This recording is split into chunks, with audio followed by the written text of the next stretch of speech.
Hello again, folks. Welcome back to DVD AF. I have another Godzilla movie for you today. This one is Godzilla vs. Hedorah, also known as Godzilla vs. the Smog Monster. Now, I'd mentioned in the past this was one of my favorite Godzilla movies, and that's still kind of true. You know, in a list of top 10 Godzilla movies, I'd probably say number 5-ish, number 6, somewhere around there. Just because this is definitely the weirdest of all Godzilla movies that I've ever seen. This movie was made in 1971, a little bit trippy, actually a lot trippy, and psychedelic. It's got funky, groovy music on it, and the monster is super weird. Special effects are a little cheesy and crappy looking, but not terrible. Well, they're not great either.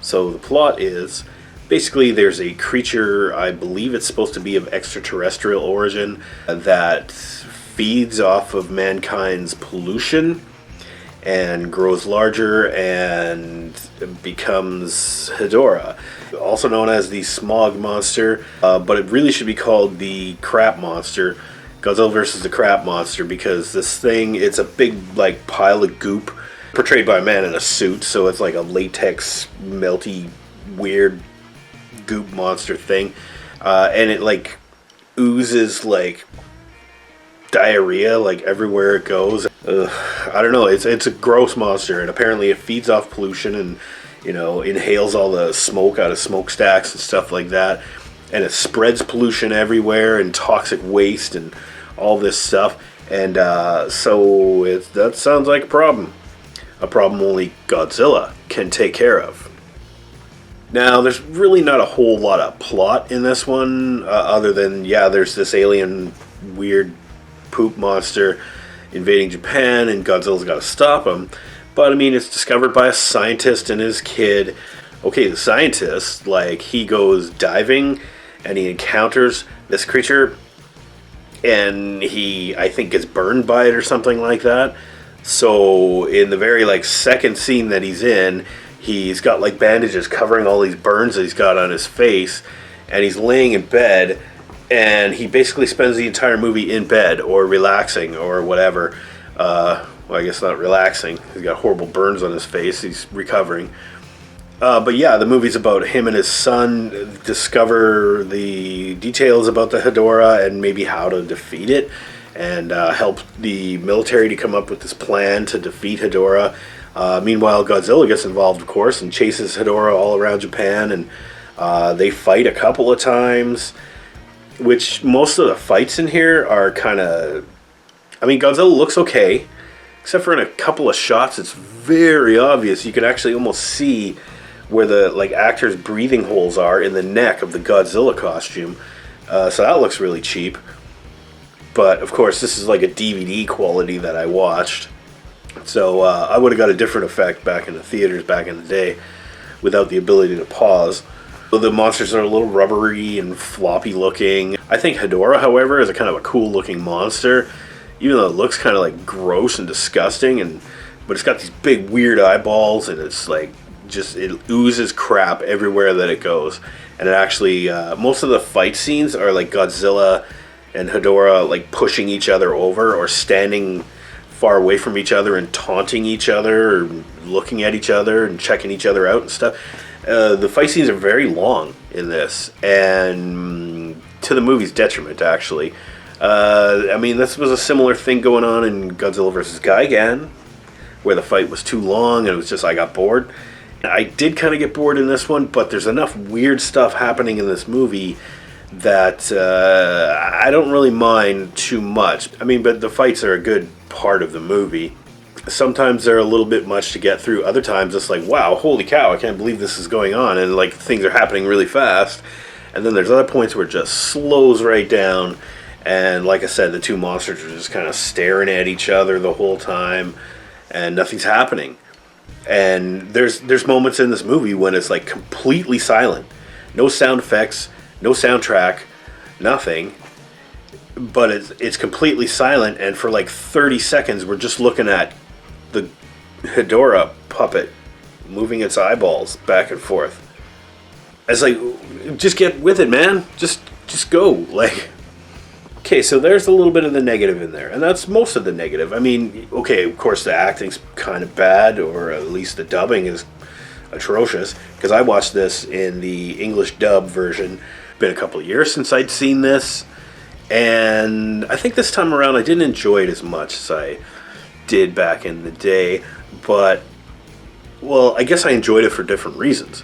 This was made in 1971, so we're just coming out of the 60s, and the hippie era, and the drug craze, and all that stuff.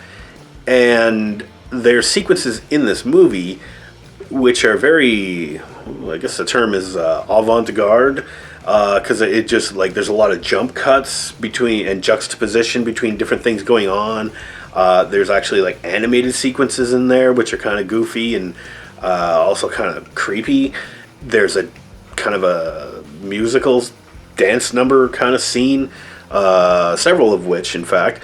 There's one in a nightclub in Japan, and people are all dancing around. It's a go-go club, and there's a go-go dancer, and she's all painted up, body paint and everything, or some spandex suit or whatnot.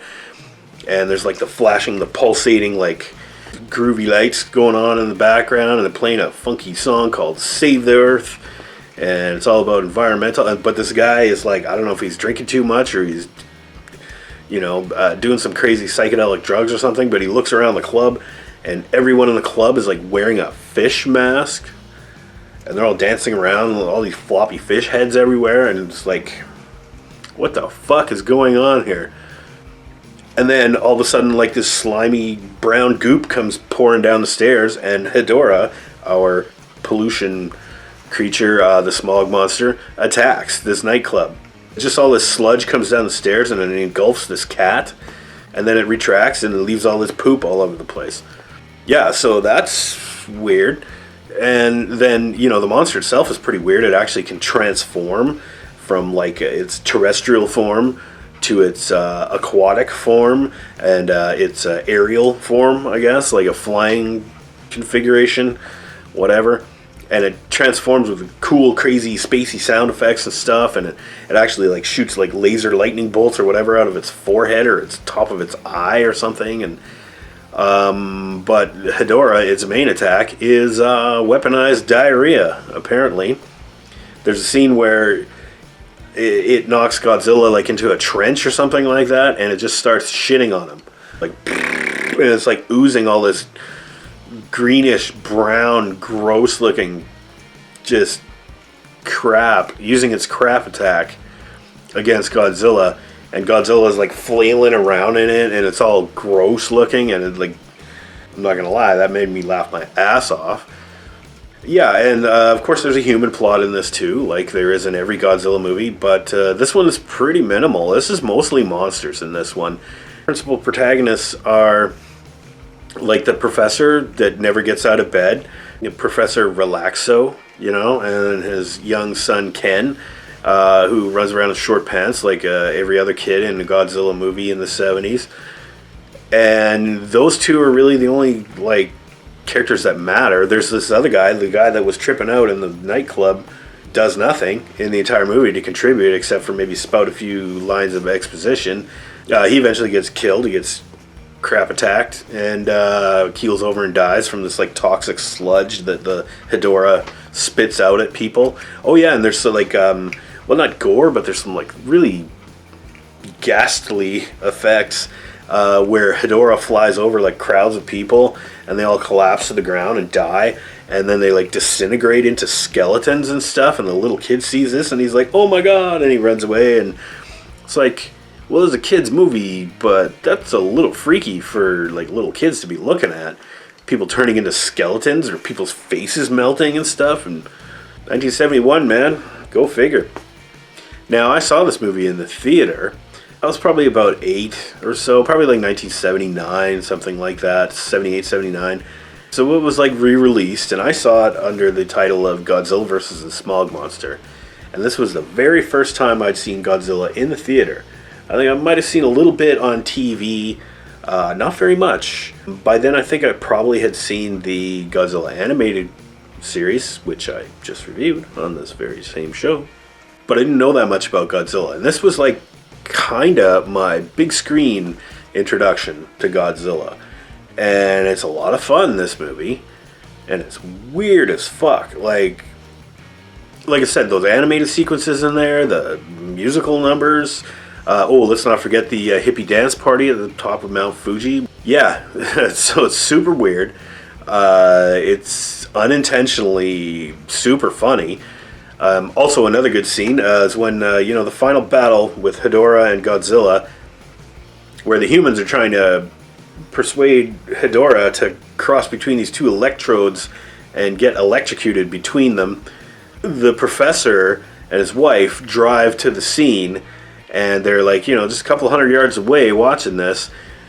And they drive out there, and the guy's still in bed. Like, they've got like a portable bed in the back of his Toyota or whatever. And he's still tucked in, and he's got his bandages and stuff, and he's like, "Dear, what's happening out there?" Like, he's that much of a hero. He can't even get out of bed, but he can help fight Hedorah. Save the Earth, man.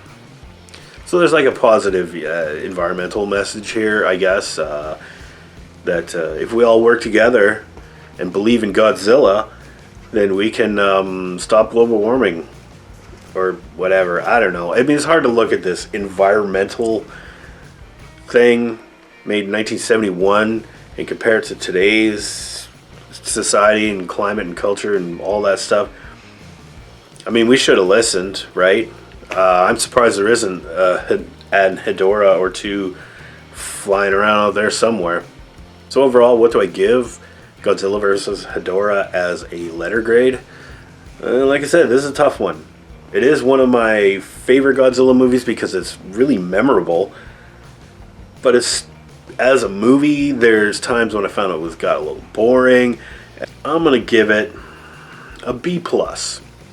It's far from the worst movie ever made, but it's up there with some of the weirdest movies ever made. Yeah, it's a lot of fun. It's very unique for a Godzilla movie, I think. If you haven't seen a lot of Godzilla movies and you're thinking, hey, Godzilla's kind of fun, let's check out some of the old movies. Well, I recommend this one because there is no other Godzilla movie like this one. I think you owe it to the Earth to watch Godzilla versus Hedorah. Anyway, I'm sure I'll get to some more Godzilla movies sometime soon on this channel.